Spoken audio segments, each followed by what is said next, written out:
This is a 20-minute VHS tape about a LEGO character called Jack Stone. When it came out in 2001, it was the first real computer-animated LEGO movie. But it hasn't aged that well. Incredible! Fantastic! 13 years later, the LEGO movie looked like this.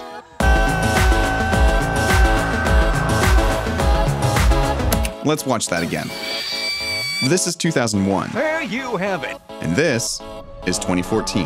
Yes, that's me. That is a huge difference. Here's how they made it happen.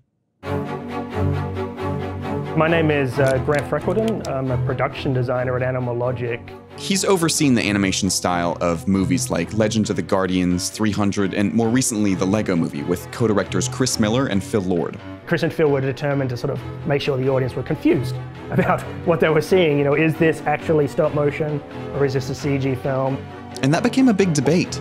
Before the movie came out, there was a lot of conversation about whether the movie was stop motion or computer animation. It is, I would say, 99% CG animation, but it respects the rules of stop motion animation. It's designed to emulate that style.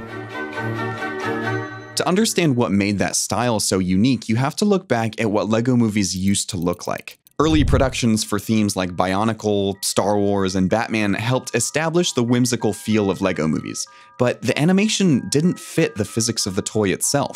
There was this tendency to sort of treat the plastic as if it was kind of flexible rubber, which meant the characters could flex and move a lot more than they might be able to in real life. That style is typical of more traditional computer animation, like what you'd expect to see in a Pixar movie.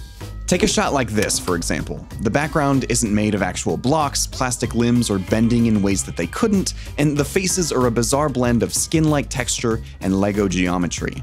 It doesn't look like a scene you could make at home with your own Legos. Compare that to scenes from the LEGO movie, where everything, gunshots, smoke, water, fire, explosions, clouds, even mud on the camera, are all made up of LEGO pieces as they look in real life. We respected the hardness of the plastic by sort of not necessarily bending on the elbow, which you can't do on a real LEGO minifig. That means that any movement you see on screen simulates the adjustment or replacement of an individual LEGO piece. A joint or facial expression will never actually bend or stretch. It'll either move slightly or be replaced by another piece. Early LEGO movies lacked that level of discipline. They struggled because they fought back against the limitations of the medium instead of embracing them. But the creators of the LEGO movie saw things differently.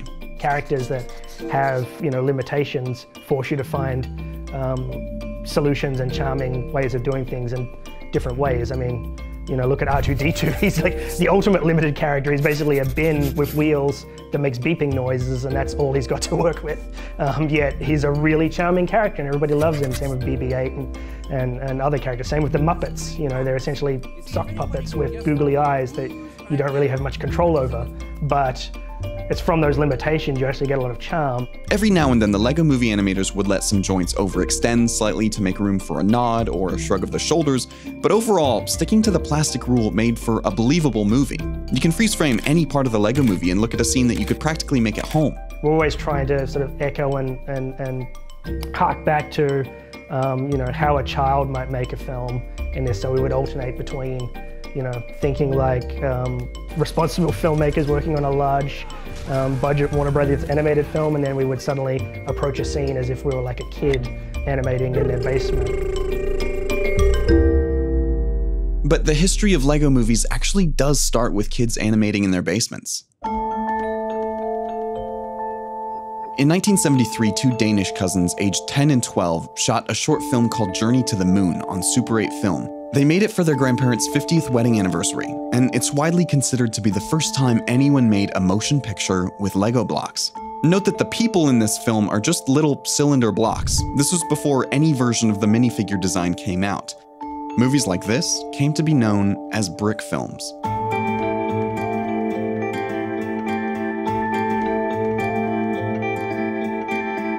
When fans were making these at home, they shot them in traditional stop motion. Footage was usually shot on twos, which meant that they would take 12 pictures, adjusting the characters every other frame, to make 1 second of film. Shooting on ones meant taking 24 pictures per second. This was usually reserved for making faster movements, like running, look smoother. When the Danish cousins sent their movie to the managing director of the Lego Group, they were rewarded with a tour of the Lego factory and sent home with large Lego sets. But Lego hasn't always had the most positive reaction to homemade fan films like this one.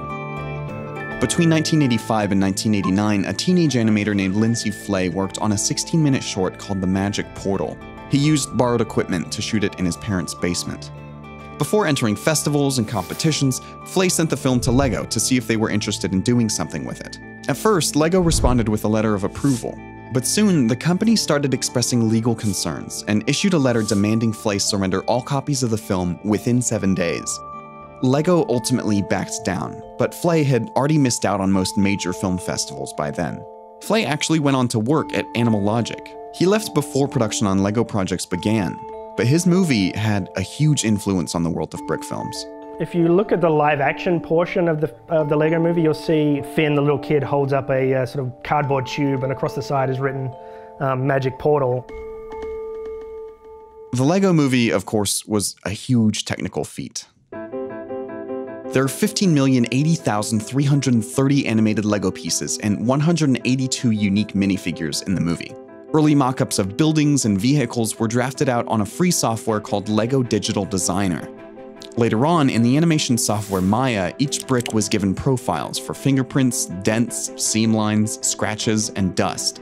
It's hard to imagine what the Lego movie would be if it weren't for the legacy of these early home experiments. Where most animated films use soft lighting modeled after paintings, the Lego movie's lighting was harsh, replicating the actual lamps that animators like Flay used. Playful, non-stop-motion interludes, like levitation via fishing line, were part of Journey to the Moon long before they appeared in the Lego movie. Even the final break from the Lego world into the real world to meet a human creator parallels the Magic Portal really closely.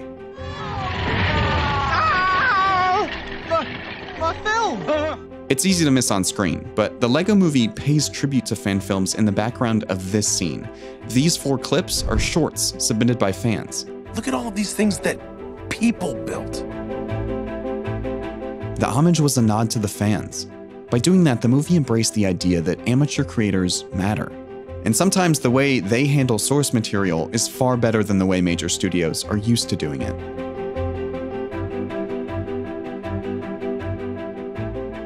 If you want to try any of this at home, you can actually use the same software that the animators of the Lego movie used. It's called Lego Digital Designer.